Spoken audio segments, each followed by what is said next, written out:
What's up mga tamago, Arinola Gusaymi sa inyong lahat at huwag na natin patagalin to. Papaano nga ba maglaro ng pixels kahit wala kang land? Dito mga tamago, hindi mo kailangan ng land para lang makapaglaro ka. Free to play and pwede kang kumita kahit wala ka munang investment. Pero para sa mga bago, ang laro nga na to mga tamago ay talagang napakarami mong gagawin pagdating mo sa loob ng game. Pero ang tanong ng nakararami, paano nga ba magsimula? Well, napakadali lang yan mga tamago. Ibigyan ka dito ng isang karakter, libre po. May mga bagay ka rin kailangan malaman dito. Isa na dito yung in-game currency nila na tinatawag na berry. Ito yung pwede mong ma-earn sa game na pwede mo namang ipapalit at i-withdraw sa inyong Ronin wallet. So makikita mo yan dito sa upper left corner. At ang pinakatanong ng mga nakararami, paano nga ba ito makukuha? So dito mga tamago, kailangan mong magtanim at yung mga itinanim mo kapag tumubo at naging prutas na, pwede mo nang i-harvest at ibenta dito sa The Box Galore. Andito lang yan sa kanan ng fountain, right side mga tamago. Pasukin mo lang yung Box Galore mga tamago at naandito si Hazel. Ang maganda dyan kausapin mo rin muna dahil yan ay may mga binibigay ding quest. Ngayon na nakakausap na natin, pindutin mo itong kanyang lamesa at bumili ka rito ng pop berry seed. Pisong berry lang yan mga tamago. Ito nga yung ating itatanim at patutubuin. Ngayon na nakabili na ako dito mga tamago, pupunta naman ako dun sa carnival, dun sa may park. Ang location nito mga tamago diretso lang, pinakaitaas. At makikita mo ito si Barney and Margaret. Kausapin nyo rin yan mga tamago. Lahat ng NPC kakausapin nyo. Pero sa ngayon, pasukin na natin itong carnival. Ngayon na naandito na tayo mga tamago, bumili tayo kanina ng pop berry seed. Ang kailangan lang natin gawin dito itanim ito. May mga free soil na makikita ka rito sa carnival. Tulad nito, ang kailangan mo lang gawin ilabas ang inyong pop berry seed. I-click lang to mga tamago. Ito nasa inyong inventory dyan sa baba. Click nyo lang yan at itapat nyo sa lupa sa square. I-click nyo lang din. Ayan, nakatanim na. Ibalik nyo lang sa lalagyan. Kunin itong rusty watering gun and diligan. Magintay lang ng 1 minute mga tamago para maging prutas na siya. Take note mga tamago, ang pagtatanim ay gumagamit dito ng energy. Naandito yung energy mo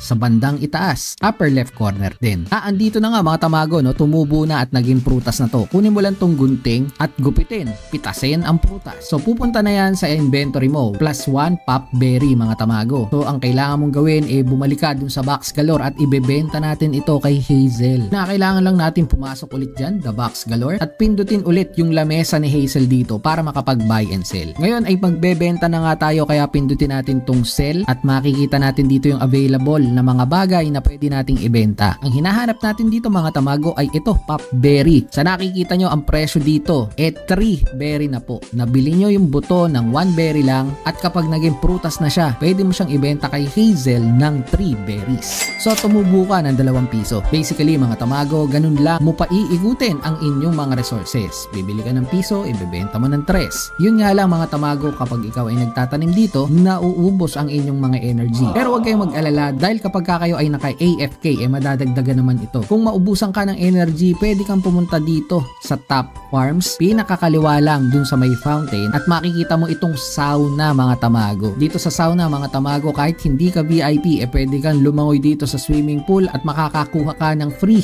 energy. Lumangoy-langoy ka lang dyan. 240 energy lang ang libre every 24 hours. At kapag ka ikaw ay may energy na, ganun lang ulit ang cycle mga tamago. Bumili ka ng seed, itanim mo, pitasin mo, at ibenta mo ulit kay Hazel ng ×3. Marami pang pwedeng pagkakitaan dito or paraan para makakuha ka ng berries mga tamago. Siyempre, hindi lang naman pop berry seed ang pwede mong itanim. Meron ditong clover seeds, grainbow, at marami pang iba na ang prutas nun pwede mo na ngang ibenta dito sa Box Galore. Make sure din mga tamago, nakausapin nyo lahat ng NPC dito Pasukin nyo yung mga building, maging familiar kayo sa map, nang sa ganon kapag ka may quest kayo madali nyong makikita kung nasan yung mga taong kailangan nyong hanapin. Katulad nito, si Fitz. Ang mga NPC dito mga tamago ay mapapansin nyo na merong sulat na pangalan dito sa kanilang uluhan, kulay violet ang kanyang background. Bago pa lang din ako nagsisimula rito mga tamago, pero magpo-provide tayo ng mga bawat natutuklasan natin na pwedeng makatulong sa inyo sa paglalaro ng pixels. Abangan nyo ulit yung aking mga videos na gagawin regarding dito sa pixels. Ingat kayo,